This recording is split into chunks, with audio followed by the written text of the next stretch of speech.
சிவா, உனக்கு நடந்த கொடுமை வேற யாருக்கும் நடக்க கூடாது. அந்த ஆண்டவன் தான் உனக்கு தைரியத்தை கொடுக்கணும்.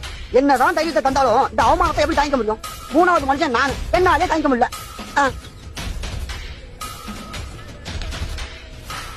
இந்த எதுக்கு தாங்க முடியலன்னு சொன்னியே, விஷம் குடிச்சிட்டு சாவு.